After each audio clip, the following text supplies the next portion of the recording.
విఘ్నేశ్వర షణ్ముఖ పార్వతీ సమేత పరమేశ్వరాయ నమః.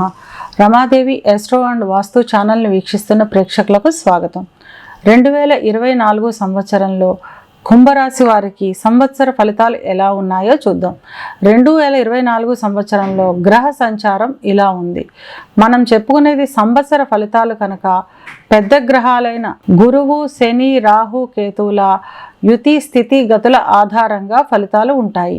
గురువు మేషంలో సంచరిస్తూ మే 3న వృషభ సంక్రమణం చేస్తున్నారు. శని తన స్వక్షేత్రం మూల త్రికోణ రాశి అయిన కుంభంలో సంచారం చేస్తున్నారు. రాహువు మీనంలోను, కేతువు కన్యలోను సంచారం చేస్తున్నారు.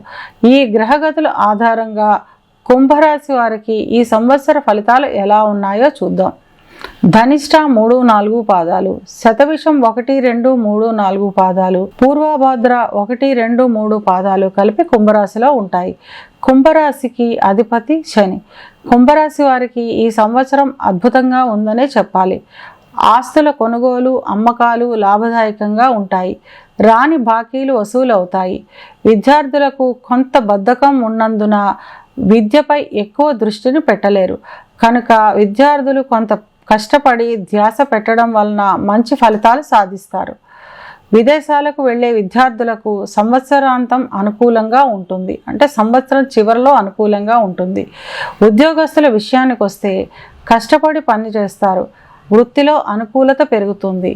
మే తర్వాత పై ఉద్యోగుల నుండి ఒత్తిడి తగ్గి ఉద్యోగంలో అనుకున్న చోటికి బదిలీలు, మార్పులు ఉండే అవకాశం ఉంటుంది.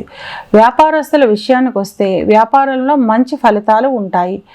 వ్యాపార విస్తీర్ణం, వ్యాపార అభివృద్ధి బాగా కలిసి వస్తాయి. ఏప్రిల్ తర్వాత వ్యాపారంలో రాబడులు బాగా పెరుగుతాయి. ఎంతో కాలంగా రావాల్సిన రాని బాకీలు కూడా వసూలు అవుతాయి. ఇక ఆస్తుల విషయానికి వస్తే మే తర్వాత ఆస్తుల కొనుగోళ్లు, అమ్మకాలు లాభదాయకంగా ఉంటాయి. వాహనాలు కొనుగోలు చేస్తారు.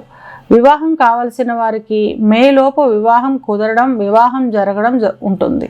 వివాహం అయిన వారికి భాగస్వామితో కొంత మాట పట్టింపులు వచ్చే అవకాశం ఉంటుంది. కనుక మాట అదుపులో ఉంచుకోవడం మంచిది. సంతాన విషయంలో, విద్య, ఉద్యోగంలో ఎదుగుదల బాగుంటుంది. సంవత్సర చివరిలో సంతాన విషయంలో చిన్న చిన్న అనారోగ్య సమస్యలు వచ్చే అవకాశం ఉంటుంది. ఇది కేవలం గోచార ఫలితాలు మాత్రమే. గోచార ఫలితాలు పూర్తిగా జన్మజాతకం పైన ఆధారపడి ఉంటాయి. కనుక పూర్తి ఫలితాలు తెలుసుకోవాలి అనుకునేవారు వారి జన్మజాతక చక్రాన్ని విశ్లేషణ చేయించుకోవడం మంచిది. కుంభరాశి వారు ప్రతికూలతను తగ్గించుకోవడానికి, అనుకూలతను పెంచుకోవడానికి దుర్గాదేవి ఆరాధన చాలా అవసరం. వీలైతే చండీ హోమం చేయించుకోవడం చాలా మంచిది.